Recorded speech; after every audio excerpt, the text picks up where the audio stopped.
એક નંબર હવે ને બાકી કલેક્શન તો આ લોકો જ ગોઠવું જો અહીંયા કાંઈ ન ઘટે મારા વાલા આમ જો હે ને બાકી ઘટે તો જિંદગી બાકી કાંઈ નહીં. તો મિત્રો હે ને અમારે અમરેલીમાં લીલો શેરડીનો રસ મળે લીલો ને અહીંયા જો જુનાગઢમાં તો વ્હાઈટ મળે છે.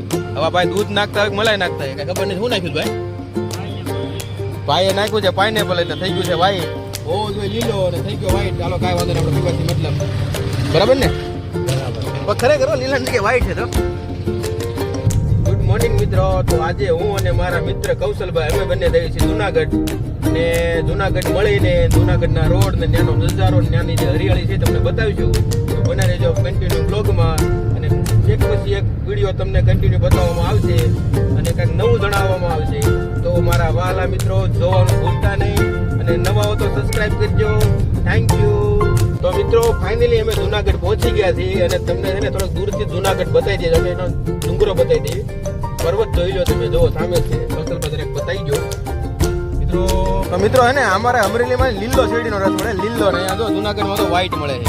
હવે ભાઈ દૂધ નાખતા હોય મલાઈ નાખતા હોય કઈ ખબર નહીં શું નાખ્યું ભાઈ ભાઈએ નાખ્યું છે પાઇનેપલ એટલે થઈ ગયું છે વ્હાઈટ ઓ જો લીલો અને થઈ ગયો વ્હાઈટ. ચાલો કાંઈ વાંધો નહીં આપણે પીવાથી મતલબ બરાબર ને પણ ખરેખર લીલા જગ્યાએ વ્હાઈટ છે. તો મિત્રો એક વાત કહું શેરડીનો રસ પીધો જુનાગઢમાં પણ અમરેલી જેવી મજા નહીં મારા વાળા. અમરેલીનો રસ એટલે આમ જો કાંઈ ન ઘટે પણ અહીંયા હે ને થોડો દૂધ જેવો આપ્યો થોડો પણ મજા આવી નહીં.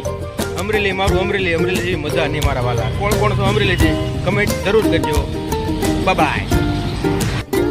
તો મિત્રો અમારે છે ને અમરેલીમાં તમને ખબર પોકાર માર્બલ ઘરનું કારખાનું છે અમારા દીપક શેઠનું. ત્યાં કટર મશીન હાલતું હોય એ મોટો પાટલો અને સાઈડ ઉપરનો છોટો પાટલો જુઓ હે ને ગમે એ સાઈડ ઉપર ગમે ત્યાં પાટલો ફરી જાય કટિંગનો. આ ટાઇલ્સ કાપે જાય ત્યારે પણ આમાં ગ્રેનાઇટ કપાતો હોય ખરો. હજુ તો આવું છે જોયું અમારે છે ત્યાં મોટું મશીન અહીંયા છે છોટું મશીન. તો કહે ને કે ગમે એ સાઈડ ઉપર ગમે ત્યાં પાટલો ફરી આ પાટલો એકવાર હજી જોયું જુનાગઢમાં જોયું અમે પાટલો છોટું મશીન. તો ફાઇનલી મિત્રો છે ને જાન આવી ગઈ છે અત્યારે અને આપણે જઈએ છીએ જાન જોવા અને એનું ખાલી તમે નજારો જોઈ નાઇટમાં જોવા. નાઇટમાં કેવું સારું લાગ્યું છે જો એક નંબર હવે ને બાકી કલેક્શન તો આ લોકો જ ગોઠવું જો અહીંયા કાંઈ ન ઘટે મારા વાલા આમ જો હે ને બાકી ઘટે તો જિંદગી બાકી કાંઈ નહીં. તો હાલો જાનને પ્રસ્થાન એટલે મતલબ જાન આવી ગઈ છે એન્ટ્રી કરી છે વરરાજાએ.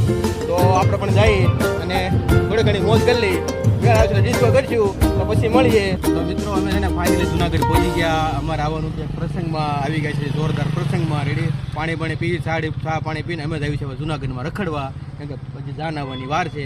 જાન પતે પછી જમીન સીધા જઈશું ઘરે. ત્યાં સુધી એટલું જ પછી મળીએ.